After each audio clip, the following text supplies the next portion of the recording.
أنت ما تبي تبدأ قول لي محمود.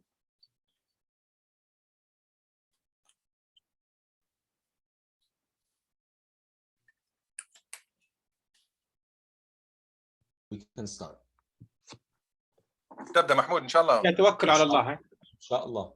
بسم الله الرحمن الرحيم والصلاة والسلام على أشرف المرسلين. السلام عليكم ورحمة الله وبركاته جميعا. مرحبا بكم في محاضرة جديدة من سلسلة محاضرات Heart Failure Management برعاية جمعية القلب الليبية، ومعانا زملاء من أروع ما يكون ما شاء الله، دكتور محمد الهمالي من مصراتة، دكتور زكي بالتمر من بنغازي، والدكتور منصور خضر من the United States of America. لكن the star of the show اللي هو الدكتور محمود عبده.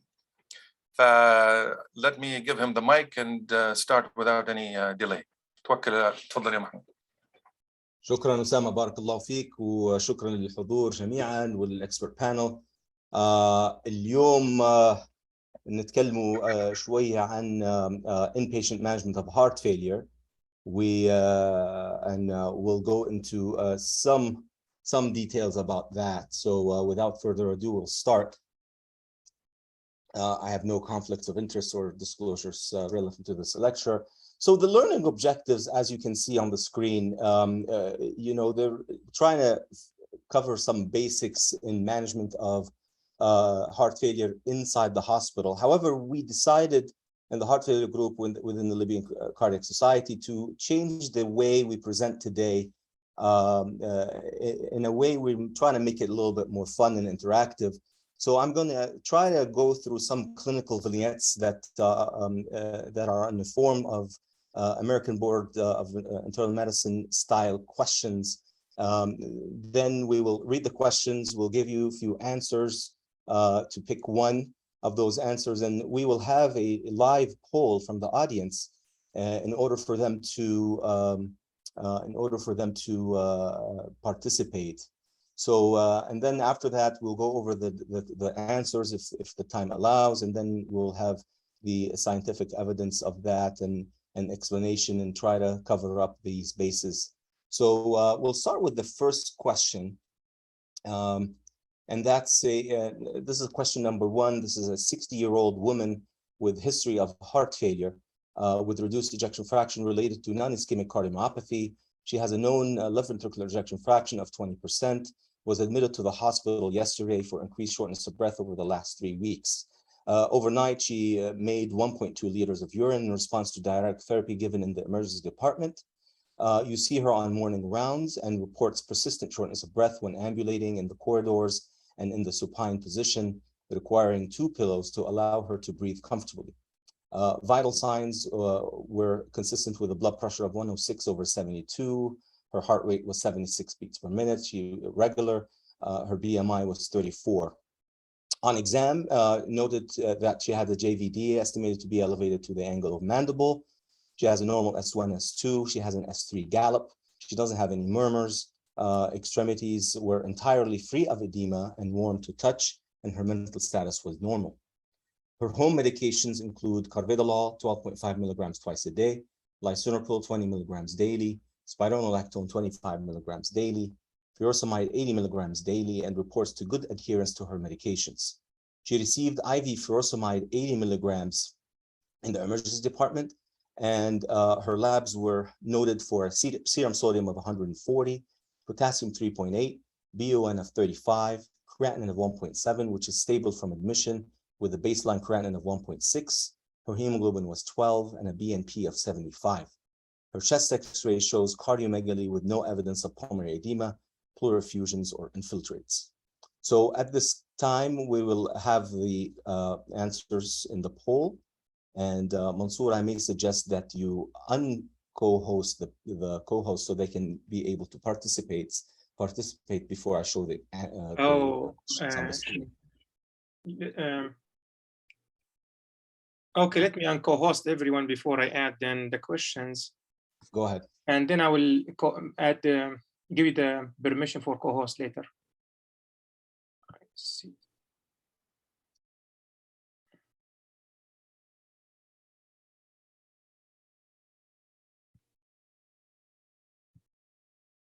While Mansoor is doing this, I'm going to go back to the previous slide so to show you the question again. Maybe you want to go over it one more time. I know these are lengthy questions and very wordy. However, this is the style of questions that you get when you're taking any type of boards in North America in general. And I think that's the direction where a lot of medical schools across the world are doing right now. Okay, let me share. If you are ready, I can post the question now. All right, the next page were the medications and the labs, and go ahead. So these are the options that you have at this point. Which of the following is the most appropriate therapy? Option A, administration of normal saline at 75 milliliters per hour for volume depletion. Administration of a total of IV Lasix 200 milligrams divided on 2 doses. You want to give IV Lasix 80 milligrams twice, plus start an infusion of dobutamine 2.5 mics per kg per minute to provide inotropic support for treatment of acute and chronic systolic heart failure complicated by renal insufficiency. You want to order an echo and base further therapeutic decisions based on the need for diuretics or saline administration on the E to 8 prime ratio, or repeat the same dose of IV furosemide 80 milligrams. We'll give a minute and a half or 2 minutes for you guys to think about this. And then meanwhile, please go ahead, feel free to vote. You will need to pick one answer, and then we will show the results of the voting. I will add one thing. Your voting is anonymous. No one will see your answer. No one knows what other people answered. So please, everyone participate. It's anonymous. So far I have 13 response. We need like 34 response, except.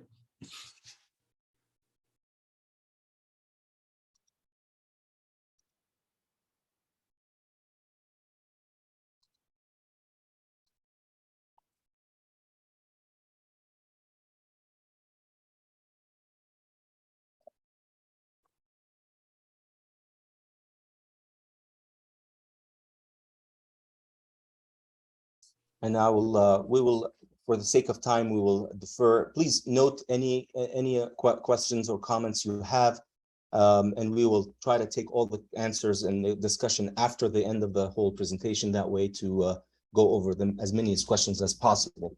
So please note down your questions, and we'll be happy to have a discussion. And that's the whole point of today's meeting. So, all right. I'm going to end in 10 seconds.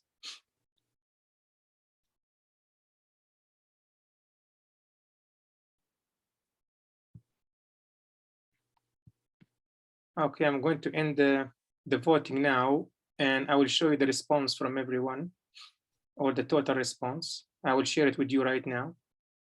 So this is the response that we have. Great. So we have kind of the answers are spread across the board.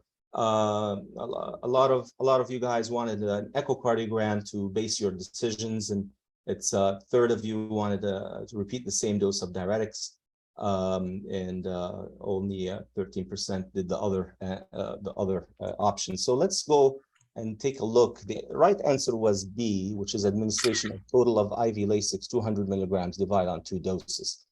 And we will get to the answer and why this answer is the correct answer in the next few slides. So we'll talk about diuretics, and diuretics are the mainstay of therapy in treatment of acute heart failure in general. They are the first line treatment, and they are the cornerstone of symptom management.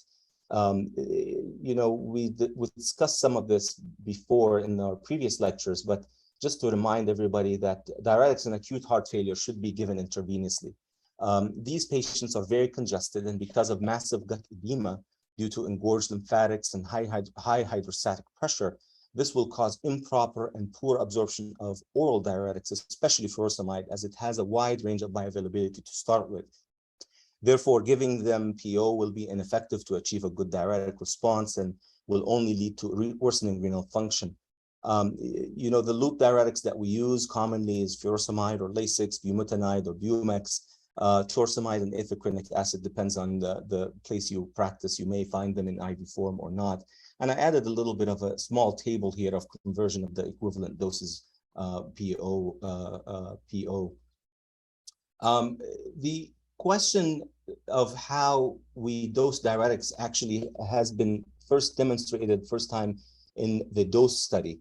And this was a study about right now about 10 years ago. And it was the first and perhaps the only randomized clinical control trial that enrolled. Mahmoud, can you share the slides? The slides? Yeah. Huh. What happened with the slides? I'm sorry. Maybe click share PowerPoint. No, you disabled me. Just a second. That's probably why. I apologize. You guys haven't been seeing the slides, huh? Keep me as after the question. Yes, keep me as co-host, please. Yeah. Yeah, that's why when you change me from co-host, that's what happened. I'm sorry. I apologize, guys. All right, so here we are. Let's go back. So this is the answer. As you can see, the answer was B. And this is the slide that you guys missed. It's just like listing the different types and agents of diuretics that we use.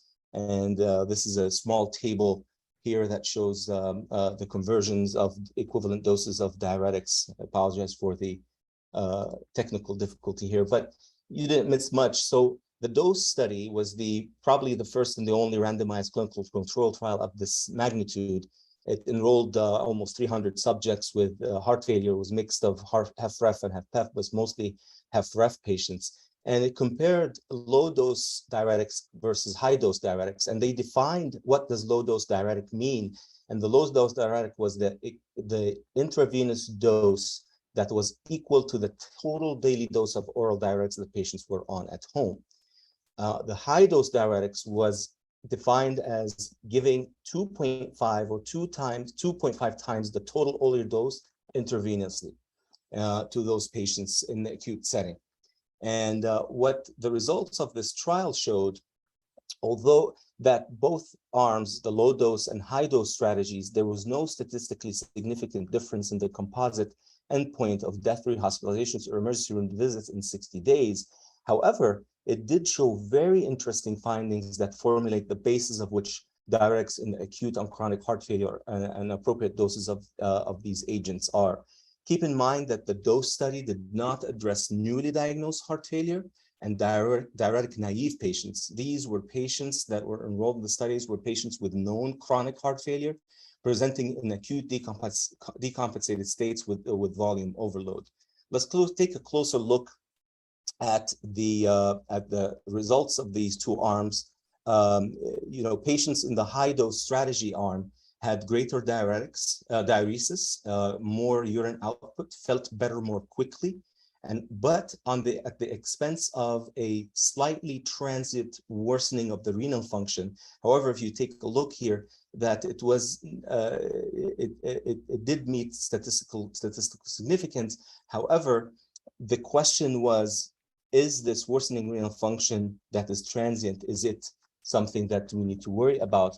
And the answer was actually this question was answered in an old trial almost 20 years ago now, that when you compare folks who are discharged from the hospital after being treated for acute decompensated heart failure, those who did not have any worsening renal function are here in the blue curve right here. When you compare them to those who suffered transient worsening renal failure, their outcomes and survival did not really change up to 6 months. Compare them to those who had persistent worsening renal function. Those had a little bit worse outcomes and worsening survival. But the other question that leads us to this is, why are we focused on this, and whether or not is getting these patients drier better?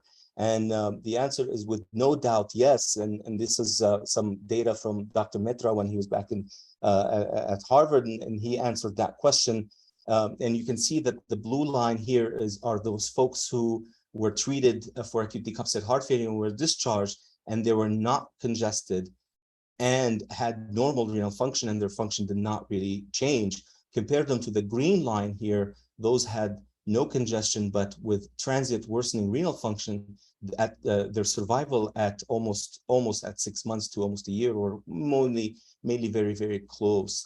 Now, I want to make you pay attention to these two other lines, the black line and the red line, and those patients who were discharged from the hospital with persistent congestion, whether or not they had renal function or worsening renal function or not, those two groups had worsening outcomes as early. You can see the early separation here as early as 30 days.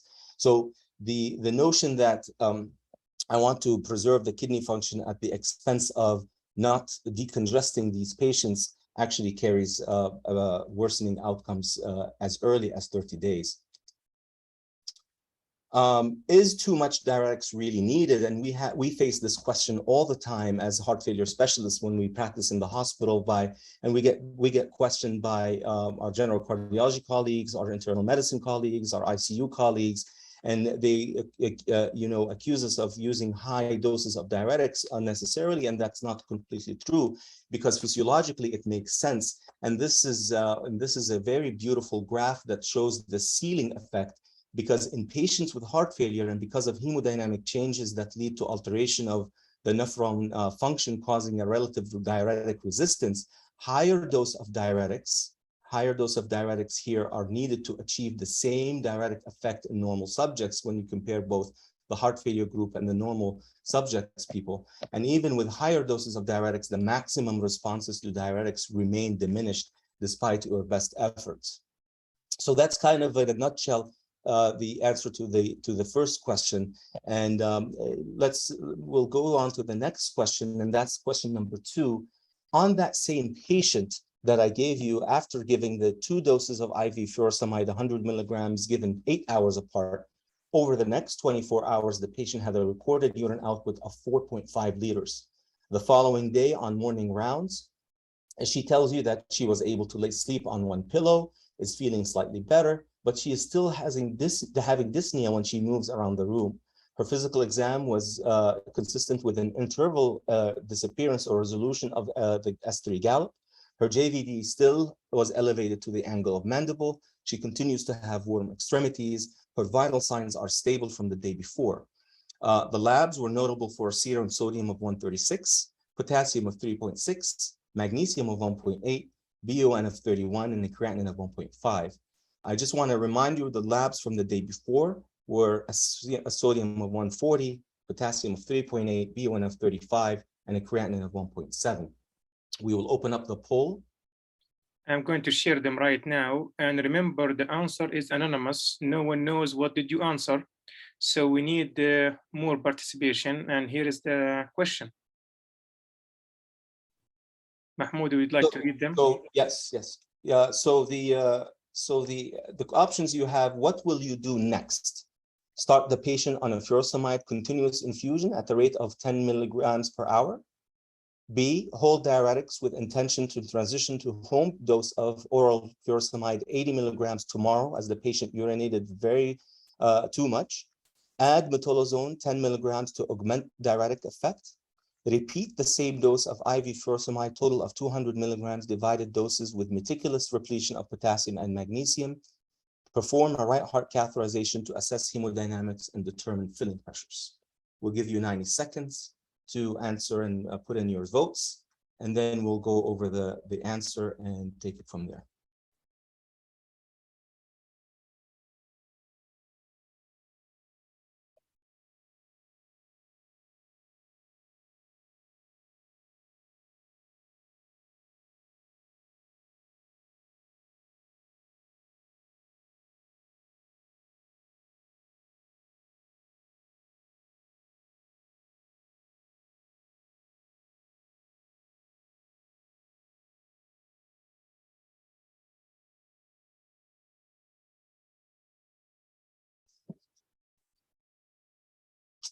It makes me a kind of conflicted Am I sad or not sad? No one wants to do a right heart catheterization. Huh? That's interesting.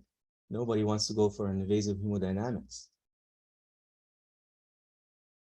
which is a telling sign that probably that's not the right answer. And we can end the poll. Somebody just picked it up. I should have remained silent. Do you All want right. to make you happy? Yes. No, that's fine. All right.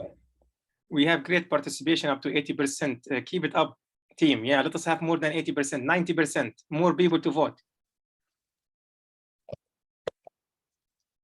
Okay, we have 10 seconds.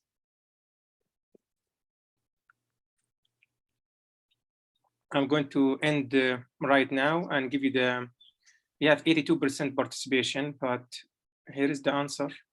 Beautiful. This is the poll. All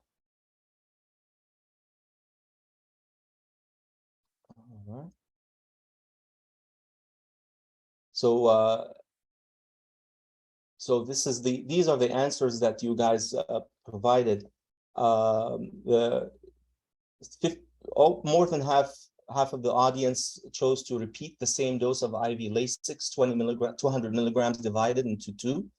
Quarter of us want to add metolazone, and just around 10% of the audience either want to hold diuretics because they felt that the patient did so well, or they want to change to a Lasix drip. So let's show the answers. Okay. Do you see my screen, Mansoor? Yes, we do. Slides? Okay, yes, perfect. it looks great. Wonderful. The answer was D, as most of the audience chose. That's the right answer. And you're absolutely correct that the patient has in the question. If you go back to the question, the patient did have persistent signs of congestion. Yes, she felt better. Yes, she peed almost 4.5 liters, but she remains symptomatic and very congested on physical exam. So the right answer is to continue doing what you're doing and just make sure that you replete your potassium and magnesium, because she did have some electrolyte abnormalities on her labs. We'll talk about why the other answers were not correct. And again, we're going back to the dose study.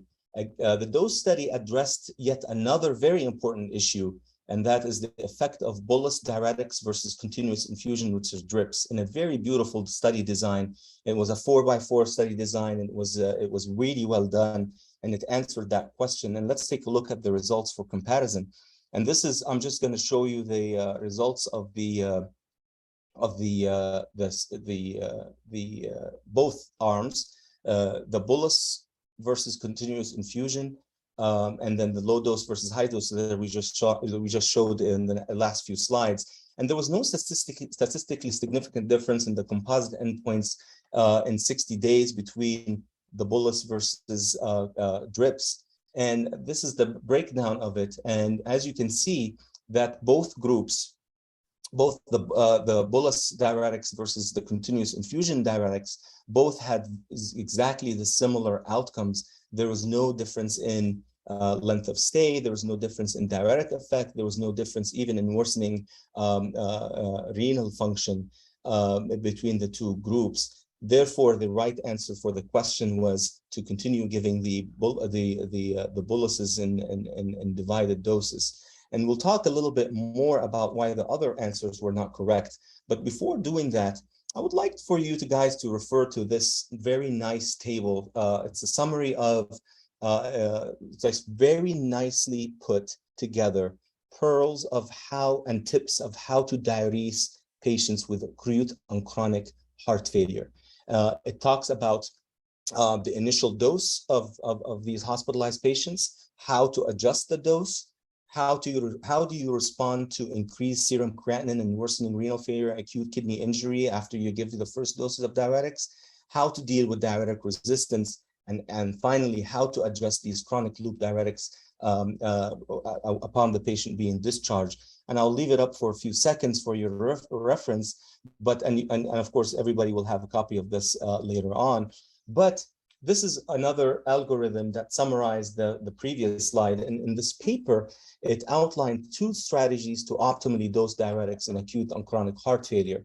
the urine output strategy, and the urine sodium strategy. And both these strategies are useful in terms of optimally dosing your diuretics. And the key point is, regardless of the strategy you adopt administering your IV diuretics, you have to administer diuretics IV, not PO, at double the previous dose if your goal is not, and if your goal is not achieved, otherwise you need to repeat the same dose. If the goal is not met in 2 hours after the dose is given, do not wait for the scheduled dose to increase the dose because of the dose response curve that I showed you just a few slides ago. Here, I want to highlight 3 important clinical pearls on this topic. Number 1, of course, you have to take this into the clinical context. The clinical context is very important.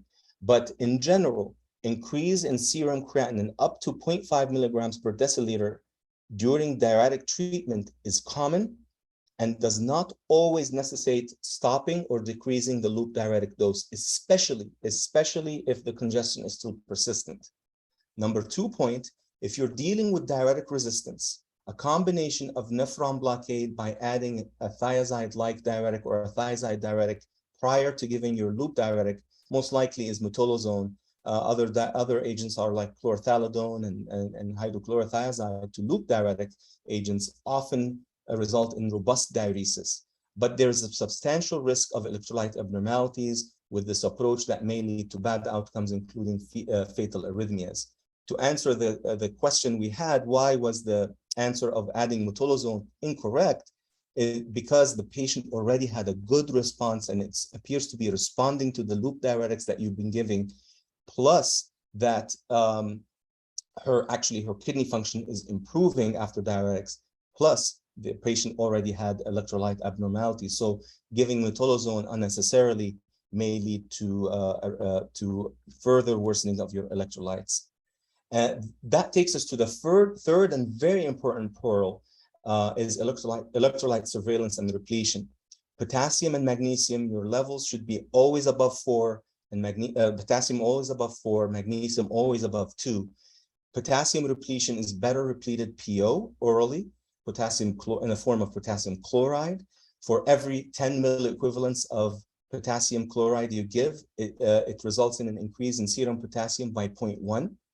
IV potassium is usually very, not really recommended unless you have certain infrastructure of central lines, so on and so forth, because IV potassium is very cathartic to the veins and causes severe vein irritation and extremely uncomfortable to the patient.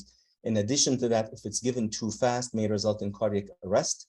Magnesium, on the other hand, is better repleted in the IV form of magnesium sulfate. For every 1 gram of IV magnesium that you give, results in an increase in serum mag by 0.1. PO magnesium salts result in bad diarrhea, and therefore they're not ideal in these sick patients. It's very uncomfortable for them to have diarrhea on top of urinating a lot. So you're urinating a lot and diarrhea, that's not pleasant, and you will not get a good response from the patients, and they won't like you so much. The doses of potassium and magnesium repletion should be adjusted in case of severe renal impairment, and this is a very important topic. It requires more meticulous attention to it. Preferably when dealing with these high dose of diuretics, patients should be monitored on a telemetry unit and with close follow-up and close observations of their vital signs. So that takes us to the diuretic portion. I hope you guys are ready for question number 3. And question number 3, we'll start reading it. It's a 45-year-old male who presents to the emergency department complaining of progressive worsening shortness of breath. This is happening over the course of 2 weeks. He had dyspnea at rest and tells you that for the last 3 nights, he has been sleeping on the sofa because he can't lay flat due to dyspnea. His only medical history is hypertension. It was diagnosed 2 years ago, but he did not feel sick. And he was like, so he decided not to take any medications. He smokes tobacco with one pack per day. He has a strong family history of hypertension in his father, paternal uncles, and an older brother. In the emergency department, his vital signs were remarkable for a blood pressure of 156/93, heart rate of 105. He's breathing 20 times a minute, oxygenating 96% on 2 liters of oxygen by nasal cannula. His exam, he appears uncomfortable and respiratory distress. He has an S1, S2, S4 gallop, grade 3/6 hollow systolic murmur. His JVD is elevated to the mid-neck. He has warm extremities with +2 leg edema to mid-shins bilaterally. His chest exam was remarkable for fine bibasilar crackles. His EKG showed sinus tachycardia and a QRS with high voltage, and ST segment depression with T-wave inversions in lead 1, AVL, V1 to V3. His chest X-ray showed cardiomegaly with prominent bronchovesicular marking consistent with pulmonary congestion. His lab showed a serum sodium of 138, BUN of 18, creatinine 0.8, random blood sugar of 180, hemoglobin of 14, white count of 9, BNP of 2800, D-dimer was elevated, and he had a mild troponin of 1.1. His echocardiogram done in the ED revealed moderately concentric left ventricular hypertrophy, an EF of 30%, grade 2 diastolic dysfunction, and mild to moderate mitral regurgitation with a normal RV size and systolic function. The emergency department physician calls you for consultation and wants you to admit the patient. And we will pull up the questions right now. Yes, And please. here we go.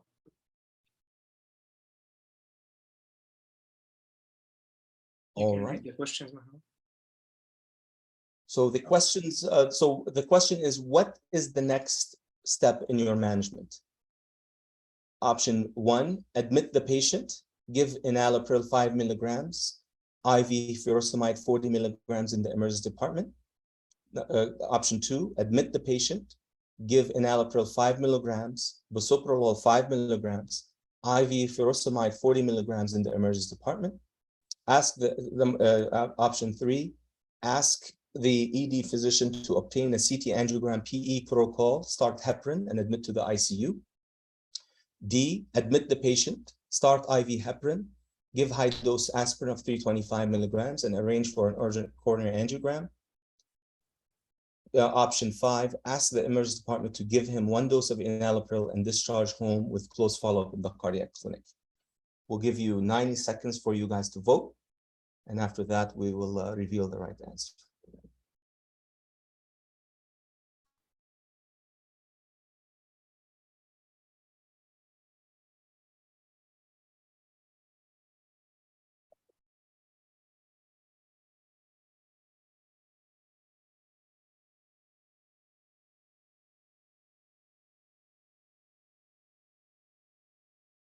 Again, this is a relatively young patient, hypertensive, untreated hypertension, newly diagnosed heart failure, low ejection fraction, coming in, he's a smoker, coming in with shortness of breath and leg edema, and his blood pressure is uncontrolled.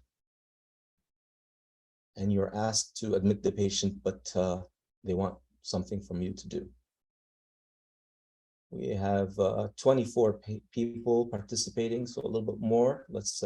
Mahmoud, can you just go back a slide so people can read the question? They get the information. Sure.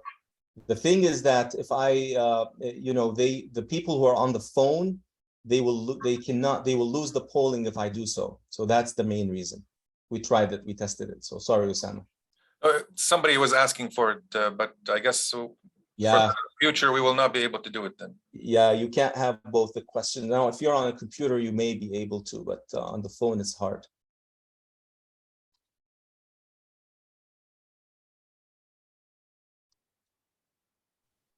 Okay, I guess we'll end the voting now. We had at least participation 65%, and I will share the result with everyone.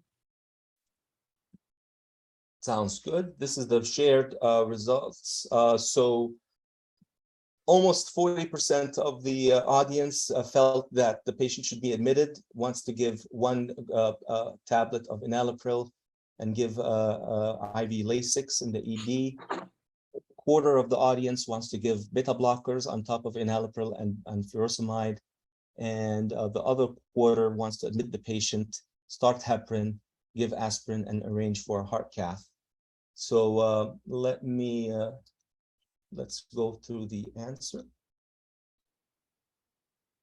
You see my screen? Yes, we do, Mahmoud. Beautiful. Sounds good. So the answer actually was answer A, and that's most of the audience responded to that correctly. And this is a patient who is newly onset heart failure with reduced ejection fraction, very hypertensive and congested and very symptomatic. So you need to admit this patient, and we'll talk about why this answer is correct in the next few slides. So these are general considerations for patients who are newly diagnosed with heart failure with reduced ejection fraction. And you know, I pinpointed, I bullet pointed these important features because they make a lot of difference, and they, you know, you can use it as your foundation in management of these patients, especially when you see them in the hospital. And the number one I want to spend a little time about oxygen, supplemental oxygen, is usually not recommended in absence of hypoxia. And the main reason why oxygen is not recommended as routine therapy in patients without hypoxia is oxygen is a vasoconstrictor and reduces cardiac output. However, sometimes these patients come in with hypoxia in the setting of severe acute heart failure. You know, a trial of non-invasive positive pressure ventilation or high flow oxygen should be attempted prior to consideration of intubation, as you know, because if you intubate these patients, put them on mechanical ventilatory support, these patients usually don't have a good outcome. The other important point that I want to highlight is the urgent use of diuretics, and this is very essential.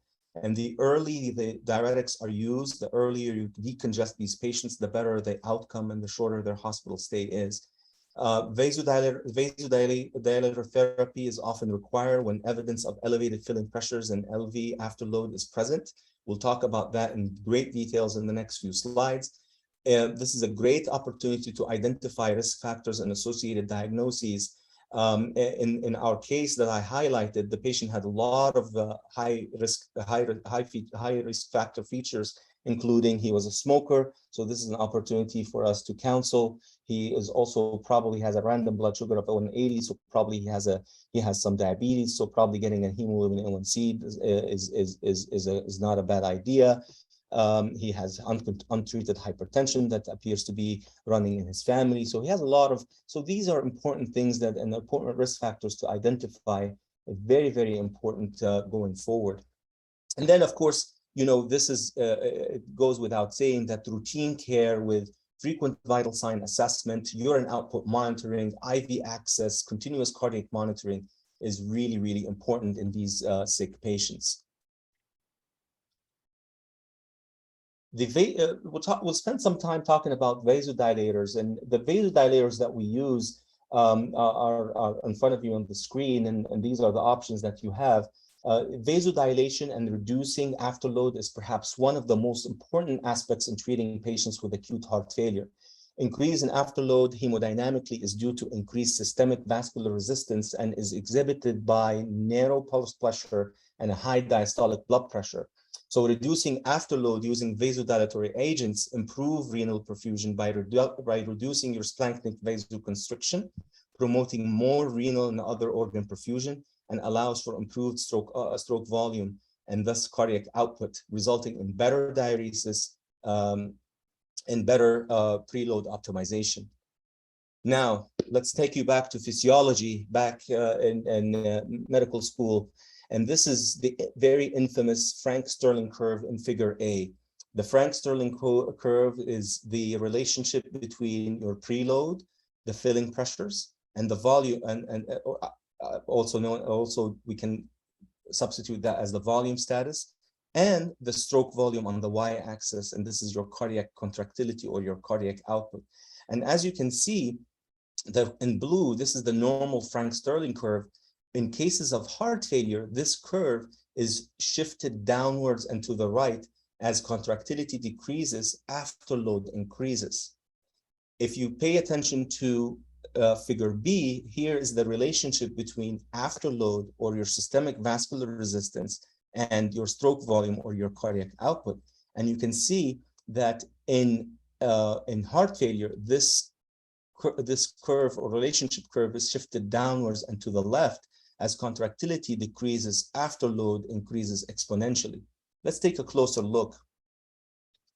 So this is the Frank-Sterling curve again, preload on the x-axis, stroke volume on the y-axis. In heart failure, the patients are extremely increased in preload, so they have a high filling pressures. So we'll take point X here on the x-axis and we'll call it point A. If you want to see where it corresponds to your stroke volume, it corresponds to, let's call the stroke volume that corresponds to point X. Now we're going to do an intervention by trying to decrease our preload, and we use that when we use diuretics to do that. So let's give this patient diuretics. So the preload on the x-axis shifts from point A to point B, and this corresponds to the point Y on the y-axis. And if I want you to pay attention to the net effect on the cardiac output, then the net effect on contractility is probably even at best, if not even reduced just a little bit. So we're going to call it even for our argument's sake. Let's take a look at the relationship with the afterload. Same thing. In heart failure, you have an increased afterload because of increased systemic vascular resistance. So we're going to pick a point here on the x-axis, which is afterload. This corresponds to point A. And point A, if you want to see where it corresponds with stroke volume, and the point X on the y-axis. Now let's do an intervention by changing your afterload and reducing it. That's the whole point, right? So you reduce your afterload from point A to point B by using vasodilators. Look at the effect of that on the stroke volume, and you can see that the stroke volume went from point X to point Y and resulted in a net effect of increased contractility, shifting your afterload stroke volume relationship curve upwards and to the right, and putting it towards the normal, And I wanted to spend a little bit more time on this because it highlights a very, very important topic, that afterload reduction in patients with acute heart failure is vital, as with increasing contractility, you achieve improvement in perfusion and thus preserve end organ function, especially the kidneys, which we rely on heavily in decongestion of diuresis. A lot of times what we see sometimes is that the patients are not optimized and their afterload is very high, and we start giving high doses of diuretics, and that only worsens the kidney function. The reason why is that kidney is underperfused. And therefore, it may not give you the best results that you want. I want to also highlight the importance of the use of beta blockers in the acute setting is probably not really recommended and is actually contraindicated. And in these situations, you want to defer the use of beta blockers, as they have negative inotrope effect and unnecessarily and disproportionately decreases your heart rate, which these patients rely on for compensatory mechanisms. Therefore, the answer for where you had the beta blocker option was incorrect. So that was the main point of this case, to highlight the importance of afterload reduction and use of your vasodilatory agents in the acute setting. All right, now we're ready for question number 4. I think we still have some time for question number 4. Is that right, Mansour and Osama? Yes, we do, Mahmoud. All right, so we'll jump on to question number 4. This is a 42-year-old female admitted to the hospital for worsening fatigue and tiredness associated with dyspnea and early satiety over the course of the last 5 days. She has a history of peripartum cardiomyopathy, and this was diagnosed 6 years ago after delivering her 3rd child with an EF of 15%. She reports adherence to her outpatient medication regimen and is very strict with the low sodium diet. This is her 3rd admission to the hospital in 6 months because of heart failure. During the last admission, she had an ICD shock for ventricular tachycardia in the setting of potassium level of 3.2. Her home regimen includes sacubitril valsartan 24/26 milligrams twice a day. It was reduced from last admission from 97/103 milligrams twice a day because of hypotension. Bisoprolol 2.5 milligrams daily, that was reduced from 5 milligrams last admission. She's on spironolactone 50 milligrams daily. dapagliflozin 10 milligrams daily, and torsemide 100 milligrams daily, and she has a BIV ICD. Her vital signs on arrival were notable for a blood pressure of 90/60, heart rate of 92. She was standing 100% on room air. Her exam revealed a patient in mild respiratory distress. Her JVD was minimally elevated at the base of neck, has a parasternal heave with a grade 3/6 systolic murmur. Her extremities are cold and with no edema. Chest is clear and abdomen is soft. Her labs on arrival include sodium 128, potassium 4.2, BUNF 42, and a creatinine of 1.7, and a BNP of 321. Her chest X-ray was unremarkable except for cardiomegaly, which was not new. Her echocardiogram revealed a left ventricular inner diameter in diastole of 7.2 centimeters, a left ventricular ejection fraction of 15%, an LVOT TVI with 4.7 centimeters. She had severe mitral regurgitation and dilated left atrium. Her RV is mildly dilated and with moderately reduced systolic function. You admit her to your team and hold Entresto and give her IV furosemide 200 milligrams with minimal urine output.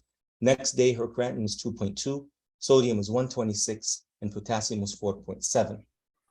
And we'll pull up the options for you to vote.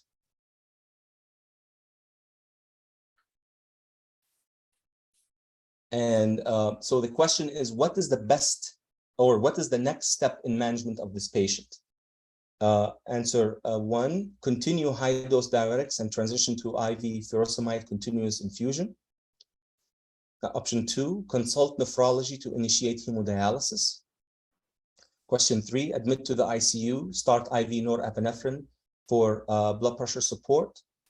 Answer 4, refer to an advanced cardiac care center for temporary mechanical circulatory support and consideration for heart transplantation. Or 5, you know what, guys, I really don't know. This is too complicated. I just want to defer to Dr. Mansour Khadr or Dr. Osama al-Busbi. They will tell me the answer. I will let you guys vote. I hope that we get a lot of participation this time. We'll give you 90 seconds.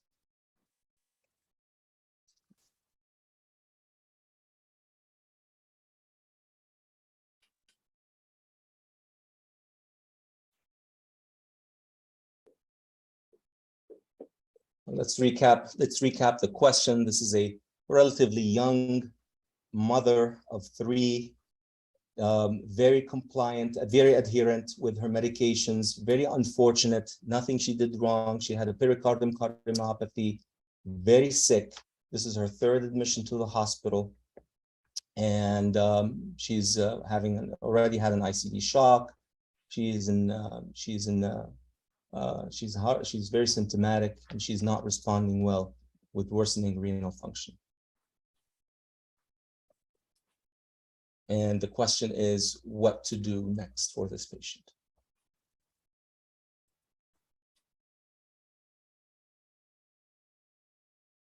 All right. Let's see what we have in the poll. Wonderful. That makes me happy that 50% of you, of the audience, wanted to refer this patient to an advanced cardiac center for consideration of heart transplant. 14% don't know and just want to defer, and the rest really amongst the other options. And I'm going to stop sharing. And we'll go over the answers. And the right answer to this question was, as most of you voted, is correct. This patient has advanced heart failure and really needs advanced cardiac care center for consideration of heart transplant. And let's talk about this for a little bit. In the US, these are stages of heart failure, by the way, in front of you here, progressing from stage A to stage D. In the US, amongst the 6.2 million patients who are dealing with heart failure, approximately 5% will progress to advanced heart failure, which is defined by severe signs and symptoms of heart failure at rest, or intolerance to or refractory symptoms despite GDMT, or recurrent hospitalizations despite GDMT. One of the things that if you look at the heart failure literature is we are trying to define these patients with worsening heart failure.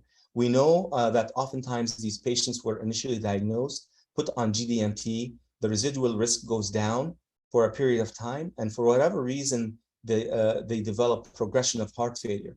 This is manifested not only in recurrent hospitalizations, but more so defined by worsening symptoms in the outpatient settings, lower blood pressures, worsening renal functions, ICD shocks for ventricular arrhythmias, increased dose of diuretics, or needing to withdraw of GDMT due to intolerance from hypertension, etc. Remember, if I want to remind you of our patient, we went down on her GDMT because she was intolerant because of hypotension, and that's a red flag. So these patients are, these are the patients who have worsening risk for sliding over to advanced heart failure, and these are the patients who will benefit from referral to an advanced heart failure cardiologist. You will try to get these patients into the hands of an advanced heart failure specialist really in this golden window of opportunity, not only for optimization of GDMT, but also for consideration of advanced heart failure therapies, despite if they are looking good and looking okay and they feel fantastic, but there are really some red flags that we'll go over in the next slide you know, tells you that this patient is probably progressing into advanced heart failure. Because guess what? Waiting too long and referring these patients late when there is multi-organ failure and severe cachexia and muscle wasting is associated with bad outcomes. And usually these patients, more than 30% of these patients are going to be ending up dying in the next 9 to 12 months. This is a mnemonic adapted by the ACC, AHA, and HFSA to help you remember when to refer to heart failure specialists. Some folks really don't like it. Some folks like it. I need help is the mnemonic. The I stands for the need of IV inotropes. The N stands for NYHA class 3B or 4.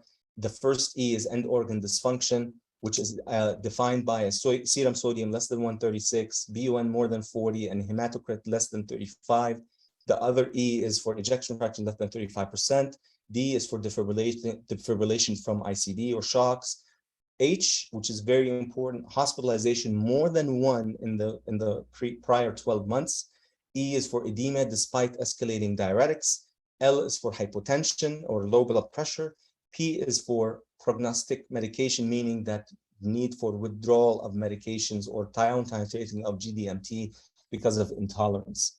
So keep this in mind when next time you see these patients, especially you know, your younger patients who really don't have a lot of red flags or barriers to transplants, and hopefully at one time, one day we can go over you know, eligibility and indications, contraindication for heart transplantation and advanced heart failure therapies.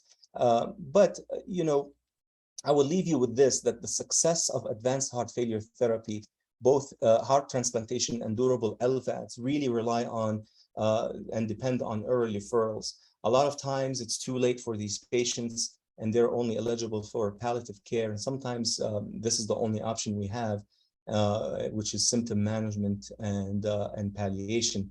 However, you know, this advanced heart failure therapy and advanced heart failure in general is a very sensitive topic to my heart, because I know that you know, situations in Libya are really from a healthcare system, it doesn't really allow for and I'm going to just go ahead and say it as it is, they're not equitable and not very fair for these patients. They're not allowing for the infrastructure is not allowing for appropriate care that should be delivered in 2022 or 2023. But it's despite that, the knowledge is there, and we as cardiologists, we need to be advocates for our patients and refer them to the best care that they deserve. So with that, I am done. There was a couple of more questions, but for the sake of time, we'll stop here and we'll open up for discussion. I spoke a lot, so it's time for you guys to ask all the questions you want, and we'll be happy to answer them. Barakallahu feek, Dr. Mahmoud. What an amazing presentation. As usual, this is not surprising, and doesn't matter how long someone has worked and has experience, there's always something to learn. And I certainly learned a lot today. I think what we will do is maybe give a chance to the expert panel to enlighten us with their expertise and their opinions. And we'll start with Dr. Al-Himmali, if you can turn off your mic. I did add everyone as a co-host as well. If you would like to go ahead and just comment or suggestions or go ahead. Thank you, Dr. Mahmoud, for the presentation. واللي يعني في استفادة كبيرة. Was stressing both and at the beginning about the use of intravenous diuretics. Good point you clarify about the benefit of use of the bolus drug therapy compared with other regimes. And the point is very nice that you clarify the criteria for advanced higher, which is very important. As you are expertise in this field, we need to give us more information about the strategy done by your institute for those patients with advanced heart failure program.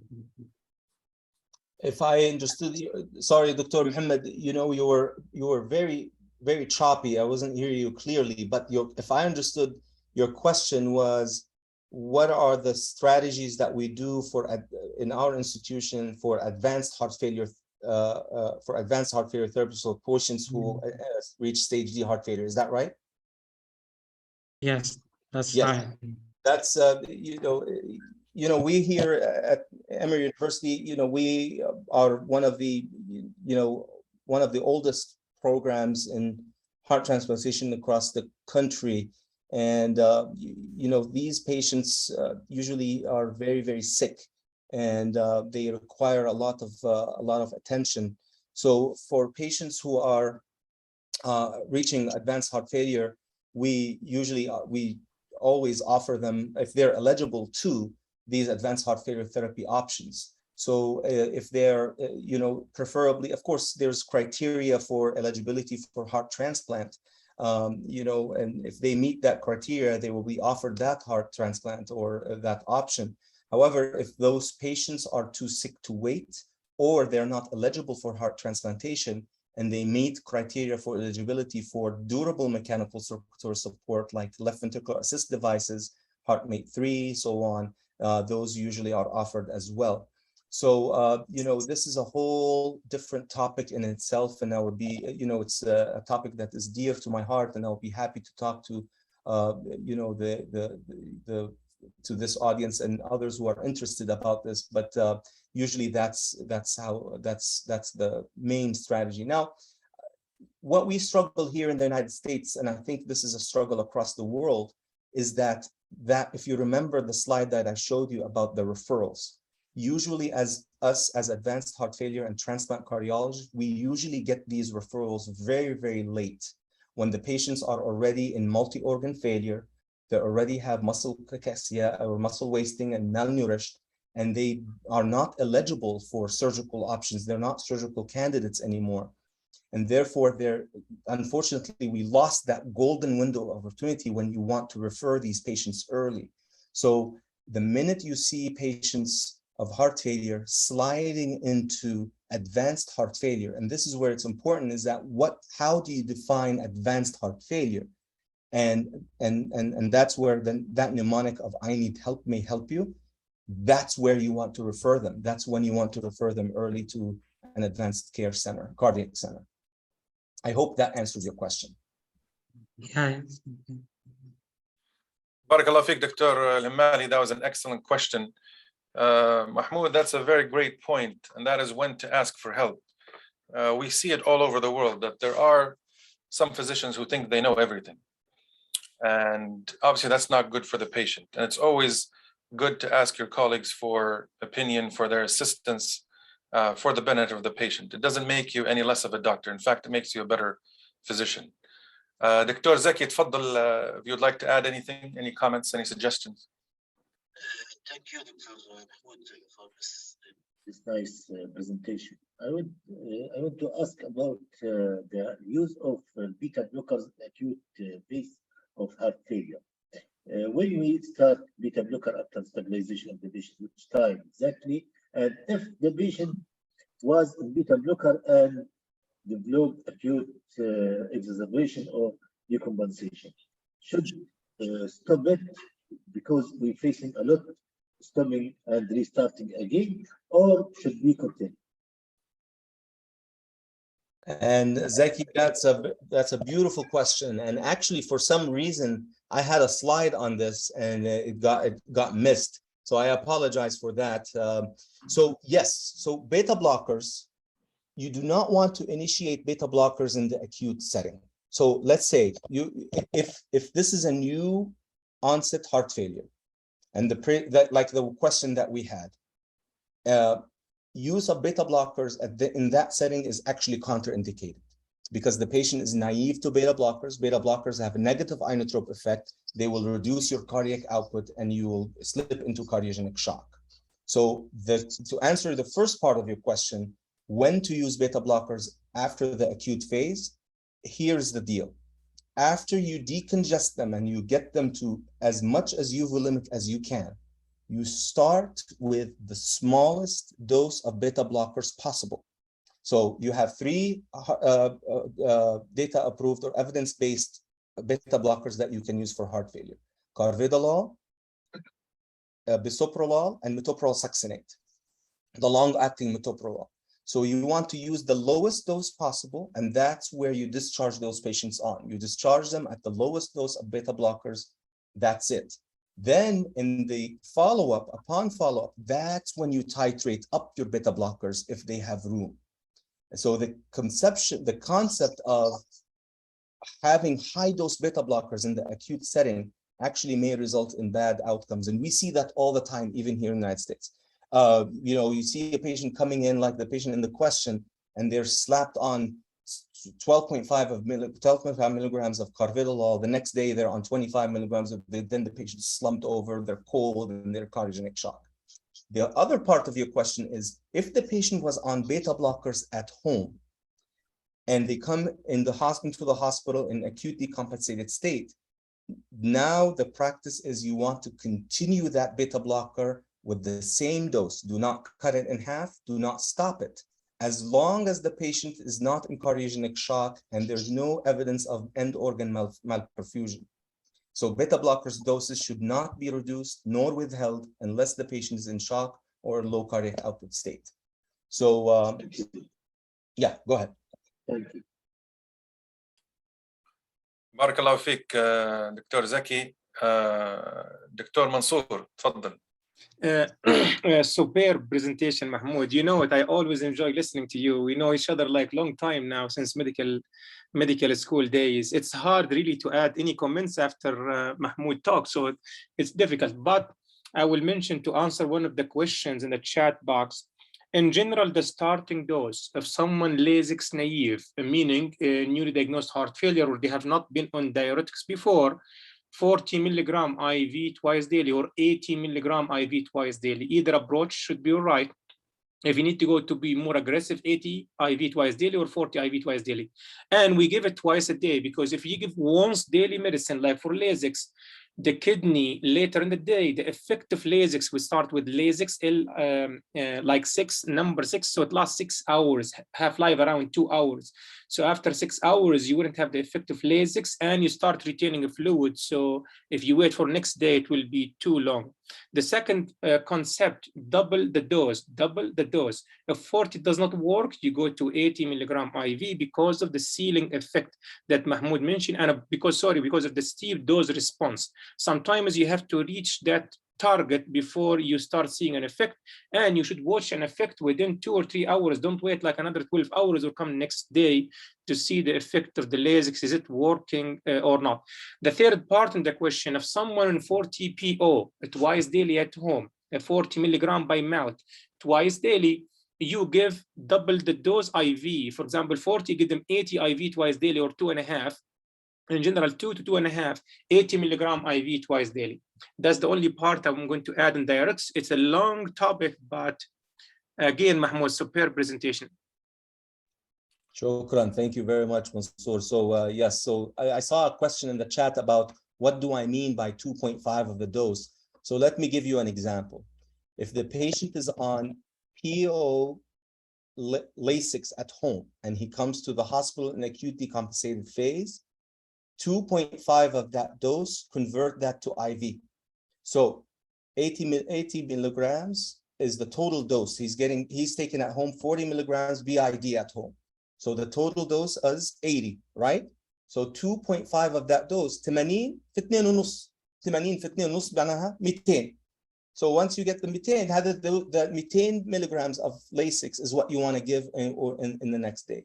So you give them divided dose or you give them the first all together. That's a different topic. We can talk about that later. So that's what I meant by 2.5 times the dose. And be careful with Lasix naive patients. You don't want to give very high doses. If the patient has not been on diuretics before, you usually try to be a little cautious. And there's please refer to the reference that I put in from that algorithm from Dr. Felker. That's a state-of-the-art article from Jack about the use of diuretics. It highlights that very nicely. So IV Lasix 20 milligrams or IV Lasix 40 milligrams, IV Bumex 0.5 or 1 milligrams is the usual starting dose that you usually give. Do not give high dose diuretics in patients in diuretic naive patients. When your patients are on diuretics already, that's a total different story. And that's when the 2.5 times the home dose or double the dose is what comes into effect. That's what the dose trial or the dose study addressed. It did not address Lasix naive patients. This is a very important point to distinct. Shukran, Mahmoud. I already put the article in the chat box for people to download. It is an excellent article, I agree. عندنا فطاحلة الكارديولوجي رافعين يديهم يبوا يسألوا أسئلة. أنا كانت عندي أسئلة لكن صراحة بنتحشم وبنعطيهم هم الفرصة. فالدكتور يوسف الضرات تفضل. يوسف الضرات. السلام عليكم. وعليكم السلام ورحمة الله وبركاته. تفضل يوسف. دكتور محمود شكرا على المحاضرة، يعني محاضرة ممتازة جدا، very well organized وما شاء الله يعني بارك الله فيكم على الحضور. طبعا منصور وأسامة بارك الله فيكم. أنا مش واحد فطاحل، أكيد في ناس بعدي يعني في الدور هم الفطاحلة مش أنا. وشكرا دكتور زكي والدكتور محمد على حضوركم. أنا غير سؤالي بنحاول نكون سريع. الدكتور محمود نبي نعرف رأيك في الأسيتازولامايد الادفيرت ترايل هذه الأخيرة تو ببلش يونج جيرنال ميديسين بريزنتد في اليوروبيان سوسايتي كارديولوجي. الأسيتازولامايد هل سؤال رقم واحد هل الادفانس هارت فيلير physicians are adopting this? Do you think it's helpful؟ وهل تعتقد انه حيكون يستخدم يعني استخدامه حيكون اكثر في المستقبل؟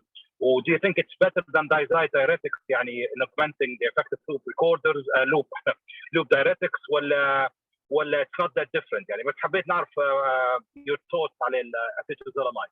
بارك الله فيكم مشكورين. تسلم اخوي يوسف، بارك الله فيك، دائما نتشرفوا بحضورك والله. Thanks, and that's an excellent question. دكتور يوسف سؤاله كان عن الادفر ترايل طلعت من اسبوعين بس في اليوروبيان سوسايتي of cardiology, and what it addressed, it was a trial to use acetazolamide with loop diuretics to see if you can augment your diuresis. And actually the trial was more or less positive. And to answer your question directly, the trial, you know, there's problems with the trial in terms of that it was a single country trial. It was a multi-center, but it was only in Belgium. And, you know, we practice in the United States, we see a lot of heterogeneous, you know, the population is very heterogeneous. So you can't really apply predominantly white males who are above the age of 70 to all the population here. But regardless of that, nonetheless, that trial personally gives me, this is my personal opinion, I think it sends a strong signal that the use of acetazolamide to augment diuresis has a role. And the good thing about acetazolamide, when you compare it to thiazide and thiazide-like diuretics, is that it does not have that much of adverse events in terms of worsening renal function and electrolyte abnormalities compared to thiazide and thiazide-like diuretics. So yes, I think more and more people are more comfortable with this. It actually, the trial answered my question that I had before. I used to use acetazolamide a lot, even before the trial, just based on physiology and how, you know, the acetazolamide works on the proximal tubule. It aids your loop diuretic, which acts on the loop of Henle, so it will augment your diuresis. Now I can say that, okay, I'm not using it just because Mahmoud wants to use it. I'm going to use it based on results of clinical trials. So I have that as my backup. But yeah, it was a beautiful trial. It was very, I felt very excited about it. So hopefully we're seeing more and more acetazolamide.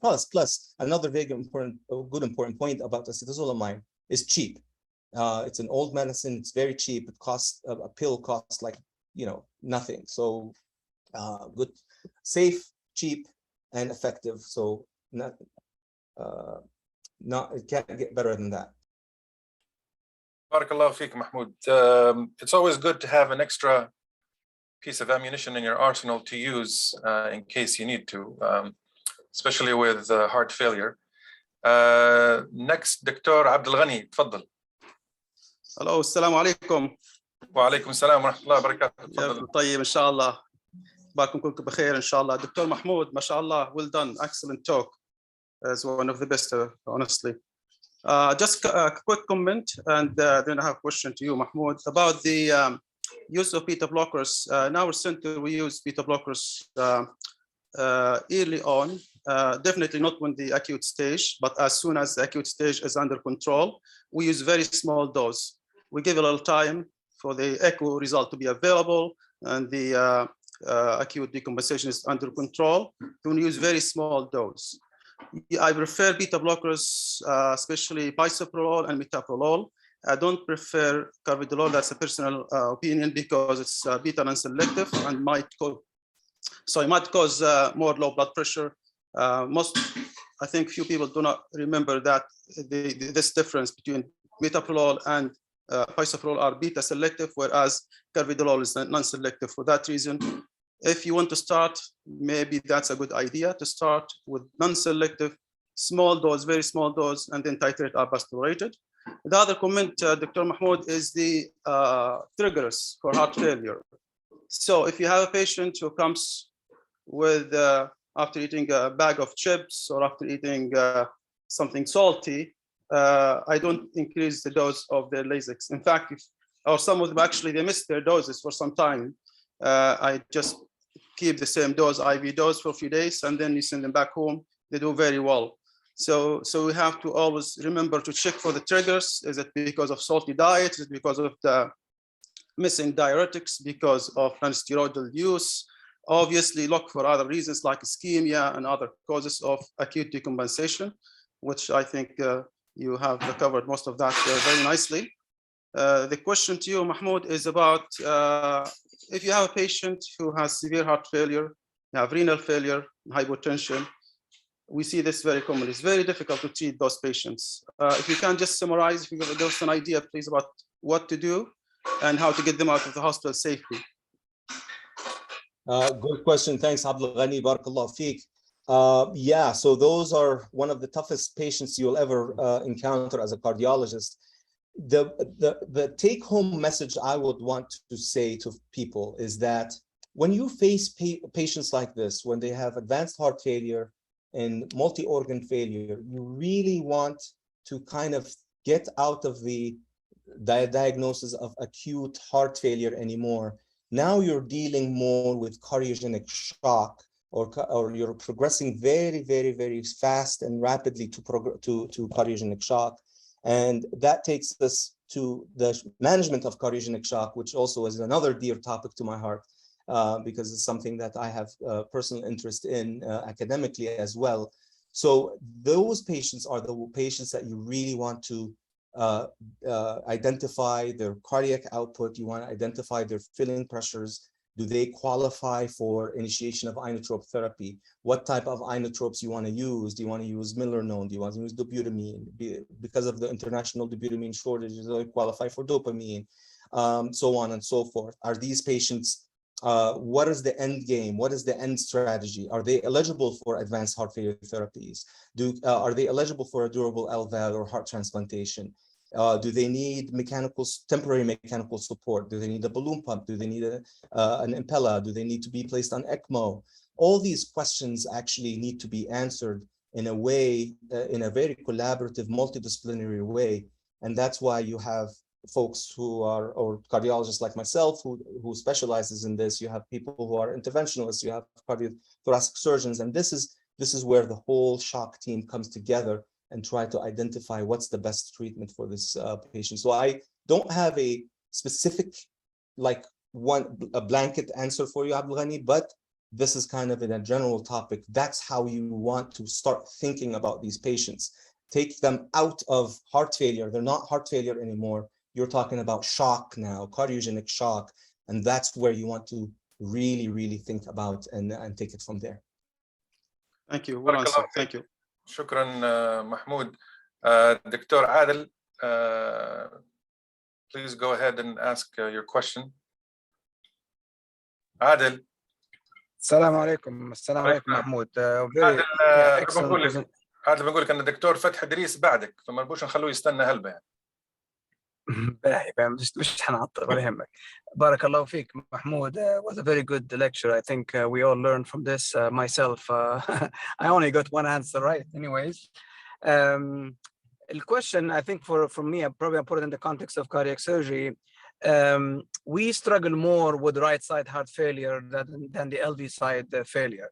So would you make any comment on how you would manage patient with whether it's a right or left heart failure? Do you treat them the same, or do you have any tricks on, like, especially for us, especially when we have RV failure post? These are the ones that we struggle with the most. Usually it's easy to treat EF of 20% with diuretics and get them out, but the ones who really die intraoperatively or they linger a lot in the ICU and in the hospital is the one who had bad RV failure. So any advices, any comments? Great question, عادل والله ممتاز. Very nice. عادل شكرا والله بارك الله فيك. أنا دائما نتعلم منك كل يوم مرة حاجة جديدة. Yeah, so RV failure and management of RV failure is a whole different topic. You know, I'm one of my also academic interests is pulmonary hypertension, and therefore RV failure is kind of the core of what I like to do. And to answer your question directly, it's a very long answer, but you know, I'll try to summarize it. RV failure management is very, very tricky. And I don't think whoever tells you, I don't care who that person is, whoever tells you I know how to treat RV failure effectively and I can tell you how to do it, I don't think that that person is telling you the truth, you know, the whole truth at least. RV failure really is more of an art than science. It has a lot to do with patients, and every patient is different. But here's a take-home message for you. Next time you see RV failure, Adil, think about it the same way you think about LV failure. So RV failure, you have three components of the RV. You have RV inotrope, which is RV contractility. You have RV preload, which is your CVP, and you have your RV afterload, which is your pulmonary pressure. So if you can put those all together, put them in a blender and come up with a clinical hemodynamic profile for your patient, you can target these three objects and these 3 points, and you will be successful in treating that RV failure. I will be more than happy to give a lecture on that. It's a very interesting one, and you know, very, very tricky. So Mahmoud, can I add one? Can I add one thing? Just I think your comment was great, but I think the problem for us, Mahmoud, is as a surgeon, we get pushed to operate on those young ones with inferior STEMIs. They have inferior infarct, post-MI VSDs, ruptured mitral valve, and thanks God to the availability of ECMO recently, because before I practiced here in a center where there is no access to ECMO, we sent to people outside to Toronto. Luckily, lately, we put conditions. We only gonna operate if we can have the approval for the patient to be accepted for ECMO. So for me, I found some patients, if you have supported them with a 48 hours, 72 hours with ECMO, that RV comes back. So in the acute phase of the RV failure, having an ECMO backup after your surgery has made a huge difference in a lot of patients. So again, I don't know if you agree with that. Yeah, again, I agree 100%, but this is a total different topic. It needs a discussion in its own. And yes, you're absolutely right. There's acute RV failure, there's chronic or acute on chronic RV failure. And yes, usually these RVs come back and with appropriate support, and a lot's been going on in that topic. You know, the use of temporary RVADs, Centromag RVADs, Protect Duos, Impella RP, all that. Everybody has their opinion on things, and you know, the use of pulmonary vasodilators, inhaled NO, inhaled epoprostenol, the use of diuretics, the role of swans, the ECMO, all that.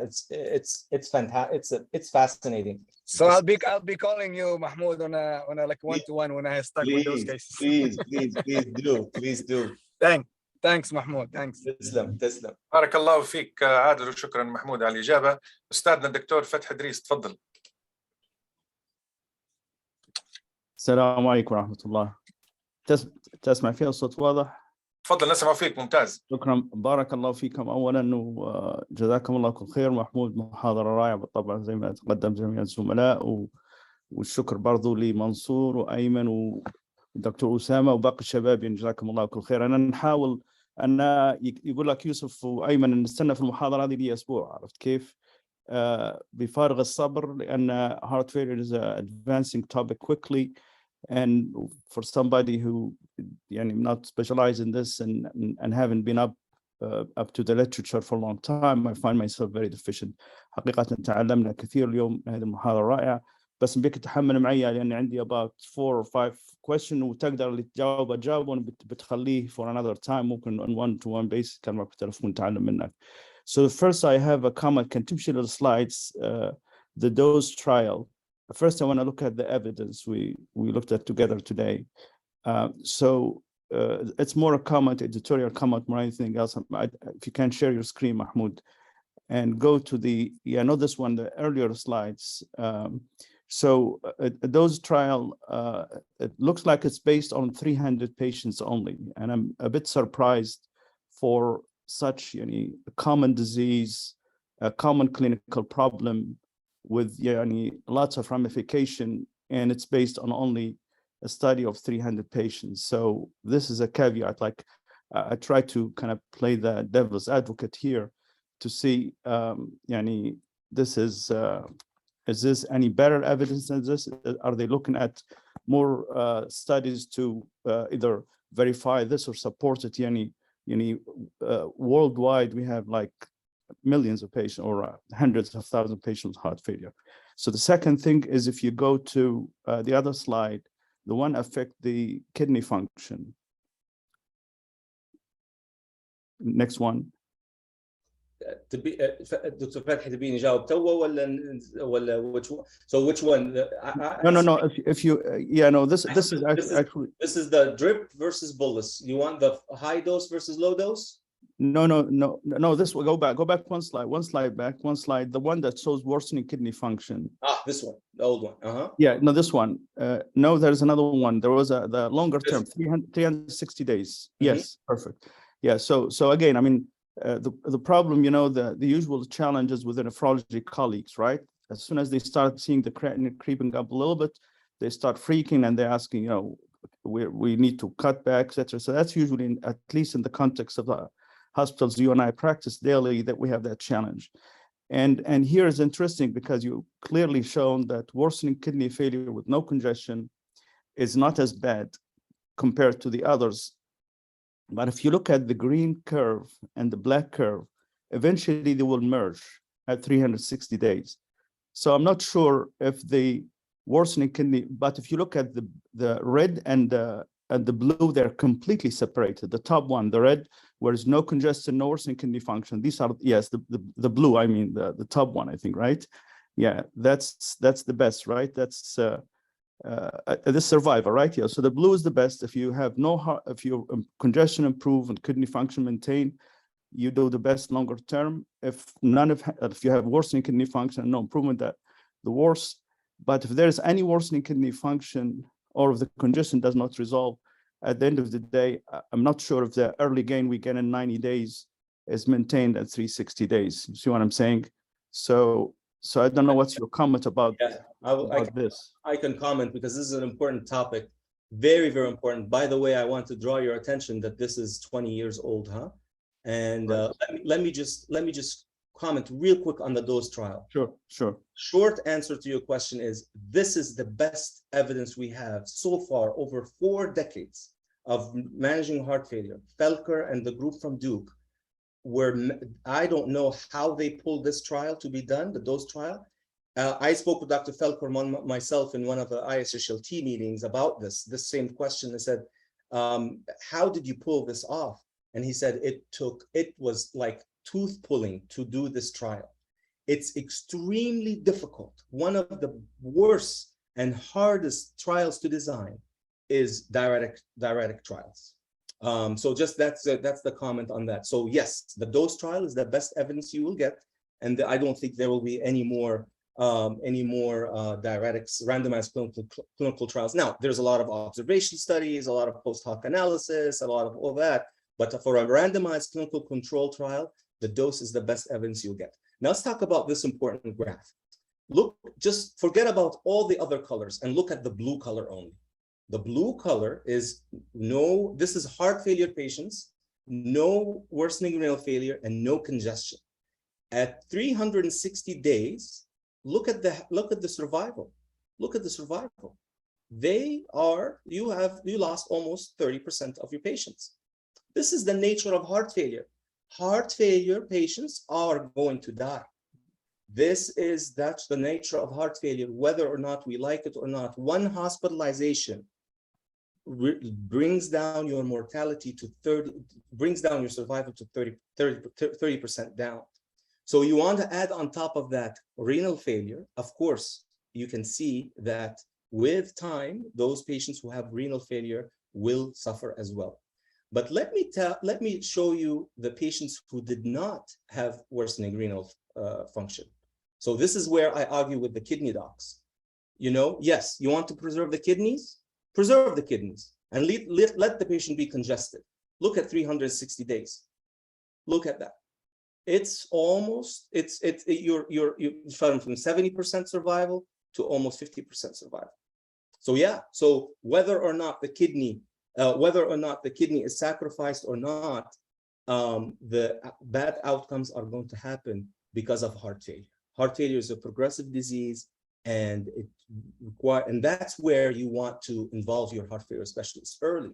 You want to involve your heart failure specialist. This is the first hospitalization. Okay, you can take a break. You can get a pass and follow. The second hospitalization, now you will have worsening renal function. You'll have problems. That's when you say, you know what? That's it. Let me send you to a heart failure specialist. Maybe we can make this blue line plateau right here at 120 days or 180 days. So that's the point I want to make, that even those patients who we say that the blue line is the standard, but the blue line is not normal. The blue line in a year, 30% of these patients are going to die. Thanks, Mahmoud. So, and I'm surprised as why they just recruited only 300 patients to such an important trial. That's all they could get. That's all they can get. They can get. Yeah. So repeatable. Yeah, very interesting. So let me ask you a second question. Like I said, I want to learn these. So typical patients who have crack in the lungs, pulmonary edema, the chest X-ray, JVD, and you give them Lasix, they feel 10 times better, they go home, great, this is no problem. The challenge, I'm sure a lot of us see them day in, day out patient, those who have COPD, bad lungs to start with, so they short of breath all the time. So you don't know how much is lung, how much is heart failure, their EF is down. And those who have legs, the same patient, legs are have elephantiasis or what's called lymphedema. So the legs are swollen all the time, whether they give them diuretics or not. So it's very hard to assess the volume status. I think the question comes to reliably what metrics and how much weight we put when we try to assess the volume status clinically. To be honest with you, I rarely pay much attention to the JVD because we have lots of obese patients, very hard to see. And sometimes one resident tell you the JVD is elevated. It's not a practical sometimes. So my question to you is, in these cases, tricks you have, and I'm particularly asking about the role of BMP or pro-BMP. If you look at your first case, it was like 78 or 74. So it was not elevated. And so my question specific is how much weight you put on the pro-BMP as a negative predictive value, ruling out, do you use it in the follow-up or at all? After interest, sometimes we see it's a drop, what that means. So this is one question. And when do you use that? And the second question, and it's again, do you use, if the patient has a CardioMEMS or Optival and has an ICD, how much you pay attention to that to assess volume status? And the last question, I know I answered asked too many questions, but like I said, I was waiting since Saturday, so I deserve one more question. So when do you, there's always the new push now for stacking multiple agents like Forxiga, nitrous oxide inhibitors like Vercovo and everything during hospitalization. So the patient leaves home with a big bag of medicine. So if you make a comment about that, I'll appreciate it as well. Thank you. Shukran, Dr. Fethi. So the topic that you brought up, let's answer the first question that you have about assessing volume status. Unfortunately, fortunately that majority of patients, you can assess your volume status by relying on your JVD. We know that the JVD by physical exam is the most reliable physical exam finding that you can find, that you can use to really assess your filling pressures, especially the right side filling pressures, which is responsible for most of your symptoms. Now for left side filling pressures, there's a little bit hard, and the more chronic heart failure you get, the harder the exam is. However, the good news is that the majority of your patients do not fall in that category. Now, if you're talking about the challenging patients because of body habitus, because of medical comorbidities, COPD, lymphedema, chronic venous stasis, those are challenging patients, and that's where you want to pull the card of the right using invasive hemodynamics to assess their volume status. So my practice is trying to get them as much as dry as I think they are, and then if they're still symptomatic, now COPD patients is different, but if non-COPD patients, if they're symptomatic, let's go and do a right heart cath. We'll do the right heart cath. You can do the right heart cath, and there's a lot of other ways you can assess what the hemodynamics are. You can do exercise, you can do provocation tests, so on and so forth. Then if the right heart cath doesn't give you your answer, of course you can always rely on your cardiopulmonary exercise test, and that also gives you a very, very good distinction between, is this muscle, is this body habitus, is this lung, is this heart? And that's usually answers your question. To the BNP point, and the BNP was, I'm glad you just made me happy. Somebody is paying attention, and I love that. So yes, it was 75, which is considered not elevated. But the reason why is that the BMI was 34. So we know that obesity falsely lowers down your BNP. So folks who are obese, the BNP is not reliable anymore. They can be volume overloaded, like the lady in the question, significantly volume overloaded with a normal BNP or a low BNP. So that's why, now you want to ask me why is obesity and lowers the BNP? I don't think anybody knows the answer. There is a theory there that the BNP has an affinity to adipose tissue, and that's why it's low. I don't know. I don't think we have a clear understanding of the mechanism, especially pathophysiologically. So since we're on the BNP subject, monitoring and surveying BNP for the sake of monitoring and surveying your volume status has proven to be not true. So you cannot rely on BNP, serial BNP, to know whether or not your patient is volume overloaded or not. So unfortunately, you lose that option for surveillance. Coming to the CardioMEMS and Optival, I am a very big believer on those, and I use them a lot. In fact, I put the CardioMEMS in myself, and I find them very useful tools to monitor patients and keep them outside of the hospital. And that's another way. So I hope I answered all your questions. Thank you so much, Mahmoud. Jazakallah khair. Barakallahu fiqh, Doctorna. There is no talk that's complete without some input from Ayman Smer. So, Dr. Ayman, تفضل.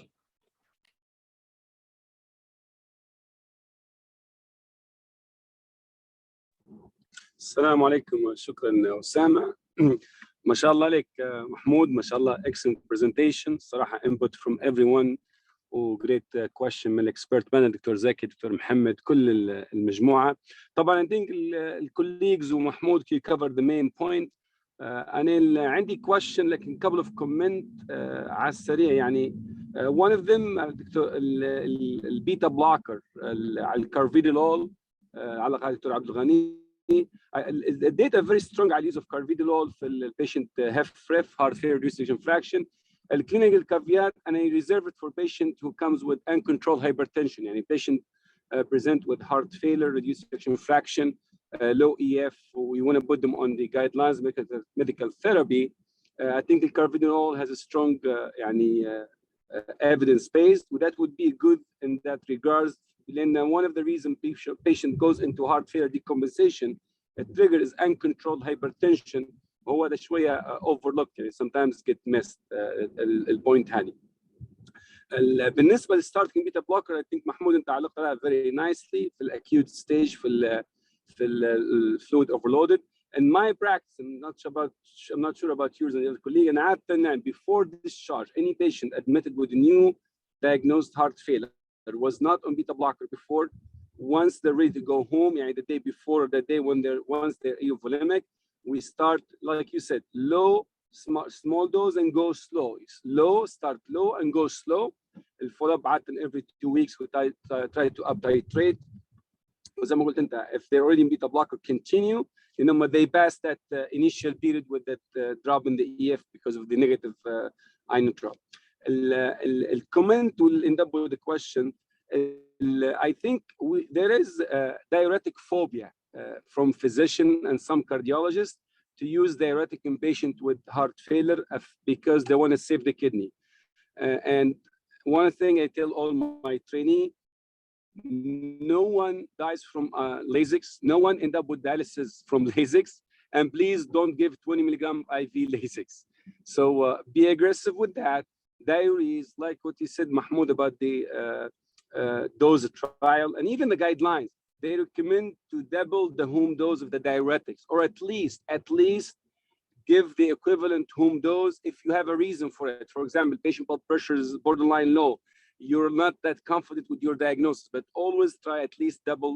That's what the guidelines. That's not what I'm saying, and this is my practice. I always double the home diuretic dose. In a hospital, I always use IV diuretics, not oral. They can take the oral at home because the problem with patient with heart failure, they come back again with fluid overloaded. We need to diurese them very well. The question I have for you, Mahmoud, if you want to comment on this comment, the example you give us, excellent, very practical. Let's say one of these patients, the first case, you already doubled the Lasix. She was an 80 daily, and you went up to a 200 per day dose trial, good response. Let's see if that patient kidney function got worse. The creatinine went up from 1.1 to 1.8. And you clinically, you know, this patient heart failure, yes, he had good response to IV, but now creatinine is going up. I think the first reflex you'll get, oh, we need to stop the diuretic. What would you proceed in that point? Once clinically patient improve, diurese, but you have a hit on their creatinine, what would you do next? Thank you. Beautiful. Thanks, Ayman. Always good to hear from you and your participation. And To answer your question is that, and I mentioned it in those pearls and the tips, and those are very, very important. And I think they formulate a very nice foundation for everybody to how to use diuretics in acute heart failure. And usually, and I mentioned it, usually, generally, in the right clinical context, if your creatinine goes up just a little bit, and experts say up to 0.5, you're still safe. Patient is clinically still volume overloaded, continue your diuretics. They peed 4 liters, they peed 6 liters, they peed 7 liters, I don't care. That patient is still symptomatic, they're still not even symptomatic, they're still volume overloaded. Go ahead, that patient doesn't need all that fluid. There's no such thing as the kidney is gonna get tired, or that's just a myth. As long as your electrolytes are repleted, the patient is doing okay, and you had a good response, even on the expense of just a mild increase or a very nominal increase of your creatinine. The experts in the state-of-the-art article mentioned up to 0.5. Usually you should be safe. Now, a comment from my end, and I tell this to my trainees when they're around with me. If you believe the patient is volume overloaded, and this is a heart failure patient, and you believe the volume, he is massively volume overloaded, you give the first dose of diuretics, you give 200 IV Lasix, and you don't get a good response, and the creatinine goes in the wrong direction. So what does that mean? That means that the medicine you gave did not do what you wanted to do. That's not the problem of the medicine. It's not the problem of the kidney itself. That maybe you want to look at the circumstances around the kidney. Is the kidney well perfused? Is the patient have good cardiac output? Is the patient in shock? That's probably why he or she did not respond. Is there any other circumstances that led to that outcome, that the unwanted outcome that you intended to be? I can guarantee you 95% of the time, there's something with the hemodynamics that's not wrong. Either the afterload is high, or the patient's already in a low cardiac output state and needs to be somewhere else, not on your floor, maybe in the ICU with initiation of inotropes. Usually that's 95% of the time, that's the reason. It's not because there's a problem with the kidney, it's the problem with the heart that probably was overlooked. And therefore, you're going back, look at your afterload. You look at your diastolic blood pressure. Go back and examine the patient. I guarantee you they will be cold on exam. Their kneecaps are cold, the elbows are cold, altered mental status, so on and so forth. So a lot to discuss, but I hope I answered your question about the diuretics and what to proceed if there's a mild increase in the creatinine. Yeah, no, thank you. Very helpful. And people die from their heart, not their kidneys. And the kidneys forgive from other. Now, when you say 1.5, like the increase in the absolute creatinine, just to clarify for everyone in the audience. No, the paper said up to 0.5 milligrams increase. That's usually benign. 0.5, not 1.5. 0.5. يعني لو كان عندك الكرياتين اليوم 1.5 and tomorrow went up to 1.8 and the patient did well, creatinine, the electrolytes are okay, and the patient responded to that diuretic, do not hold the diuretics, and the patient is still volume overloaded, give the same dose. Okay, how about if creatinine went up more than 0.5? Would you give a holiday, hold off a day or two? Case by case basis. It's hard for me to give an blanket answer like that. So it's a. What advice? Yeah, no, I know. What advice would you give to the audience, like now trainee or physician? Go back. Look at your hemodynamics. Look at your afterload. Look at your cardiac output. Look at your blood pressure. Look at the rest of your chemistry profile. Is the patient being contracted? Is the bicarb high? Maybe you want to use acetazolamide. Maybe you want to use metolazone. Is the patient, hyponatremic? Do you want to use something like tolvaptan or vasopressin-like agent? There's a lot to discuss. It's not, unfortunately, not a one blanket answer. That I know. Because one of the things, yes, thank you guys very much. We are getting a little bit late. Dr. Ali had his hand up for quite a while. I think this will be the last question, and then we will end. Dr. Ali. ختامها مسك مع دكتور علي. دكتور علي. دكتور علي نيهوم، تفضل. ما نسمعوش فيك.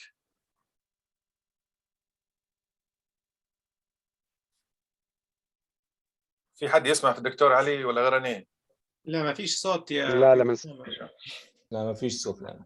عند الساوند مفتوح، المايك مفتوح، عملتك كو هوست. بس هو مش موجود. الدكتور علي معنا ولا مش معنا؟ موجود بس عند المايك هو unmuted already.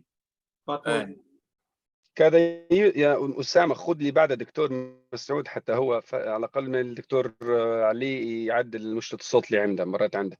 باي على خاطر أيمن بس، لأن احنا قلنا آخر واحد. هي تفضل دكتور مسعود. السلام عليكم. وعليكم السلام ورحمة الله وبركاته. مشكور دكتور محمود على المحاضرة. عندي سؤال بما يخص العلاج في قصدي العلاج بالحديد في الهارت فيلر وتريديوس ايجكشن فراكشن. وين وضعه بالضبط في اللايت لينيا متاع اللايت لينيا الأمريكية؟ Yeah, beautiful question, Dr. Masroor. Barakallahu feek. Excellent question. And yes, iron deficiency is a huge hot topic right now in the heart failure community. And there's growing evidence that, repleting the iron is something that we ought to really think about carefully and closely. And if you notice, I'm using iron deficiency. I did not say iron deficiency anemia. So iron deficiency, whether or not you have anemia, has been associated with repeat hospitalizations, persistent symptoms, and so on and so forth. I would personally, I don't think it will be a hard outcome like mortality benefits or anything. It's mostly of symptom management. But yes, there's few trials, the FAME-HF trial that I think the results of it are released or about to be released using IV iron, repletion. We are very aggressive in repleting iron here at least in our institution, especially with any patients who comes in with heart failure. Even when you see them in the office, they always get an iron profile and they get their iron repleted. Now, the key is that PO iron is useless in heart failure patients. It has to be IV iron repletion, and that's where we are heading. So thank you, Masoud, for that beautiful question. بارك الله فيك محمود، وبارك الله في الحضور جميعا. كلمة أخيرة للإكسبرت بانل بالله، دقيقة زكي ودكتور محمد وبعدين منصور، تفضلوا. السلام عليكم. دكتور علي، هاي تفضل يا دكتور. هاي لأن نرجع فيك من دكتور علي. تفضل. مساء الخير. شكرا دكتور محمود، شكرا دكتور أسامة، شكرا دكتور محمود for this nice lecture. والله very informative really، وتقدمت بطريقة حلوة. سؤال قصير هو what's your experience يعني in your institution على use of SGLT2 inhibitor في acute heart failure please. Yes, the short answer is that there is currently we are involved in a big multi-center international clinical trial, and hopefully the results are going to be out soon about that with the use of dapagliflozin or Farxiga in acute setting. So far, from my anecdotal experience, I usually send everybody home on an SGLT2 inhibitor if they can afford it, and there's no major contraindications, which usually they're not. So SGLT2 inhibitors will have a role in the acute heart failure management, hopefully, but we will know the results of the trial in the next few months, inshallah. Thank you. بارك الله فيكم جميعا. تفضل دكتور فتحي. دكتور تفضل. دكتور محمد، سوري دكتور محمد، بعدين دكتور زكي، تفضلوا. مشكورين الجميع على المناقشة، يعني ذات فائدة كويسة يعني، والدكتور محمود على البرزنتيشن. وأنا كنت كي نبي لك ما فيش وقت، كنت بدنا ندير ستريس على اليوز في التيلي مونيتورينج وريموت مونيتورينج، وهل هو ابليكابل ناو زي بالانستتيوشن بتاع الدكتور محمود، ولكن الوقت يعني ضيق زي مونيتورنج في ليفت اتريال بريشر، بعت لك يعني دكتور منصور سلايد عن لكن الوقت يعني ضيق، يعني فرصة قادمة إن شاء الله. مرة ثانية إن شاء الله بإذن الله. يا ممكن دكتور محمد إن شاء الله نديروا محاضرة مخصوصة على البيشنت مونيتورنج والريموت مونيتورنج ambulatory مونيتورنج جميلة جدا. we can arrange for that إن شاء الله. Interesting in this field إن شاء الله. Thank you. دكتور زكي تفضل. شكرا للجميع، وبصراحة أنا سو هابي وسعيد بكم جدا جدا جدا. شكرا دكتور منصور وشكرا دكتور محمود على this nice presentation. ونأمل المزيد والمزيد للرفع من مستوى الجمعية، وكل عام وانتم بخير إن شاء الله وأيامكم طيبة إن شاء الله. بارك الله فيك زكي. منصور. شكرا دكتور محمود، وشكرا لأسامة على المودريشن moderating the session، وشكرا للإكسبرت بانل الدكتور محمد والدكتور زكي، وشكرا لكل المشاركين كانوا معنا. فلكن إن شاء الله كيف ما قال الدكتور زكي إحنا مستمرين بإذن الله. أنا حكيت مع الأصدقاء، عندنا 3 أعمدة في الهارت فيلر، محمود عبدو، محمد الحراري، صلاح البدري. الصراحة قلت لهم عندنا وقت طويل إن شاء الله، وكل سنة بناخذ 5 ولا 4 مواضيع ومستمرين بإذن الله تعالى، وإن شاء الله ديما نكونوا مجتمعين. حتى لمتنا ولقانا مع بعض وتعرفنا على بعض، وإن شاء الله بإذن الله تعالى بالنسبة لي أنا على الأقل من ناحيتي حنكون وراء محمود وصلاح البدري ومحمد الحراري، مش حنتركهم لوحدهم يعني. فقلت لهم لازم نتعلموا منهم ونستفيدوا منهم إن شاء الله. وشكرا يا سيدي مرة، شكرا. بارك الله فيك منصور، وبارك الله فيكم جميعا زملائي الأفاضل. يعني أنا لم ألتقي ممكن بأي أحد منكم، ولكن نحس كأني لي سنين نعرفكم، فهذا شعور طيب صراحة. فنتمنى للجميع بالتوفيق والنجاح، وكل عام وأنتم بخير، وإلى اللقاء في موعد آخر إن شاء الله. السلام عليكم.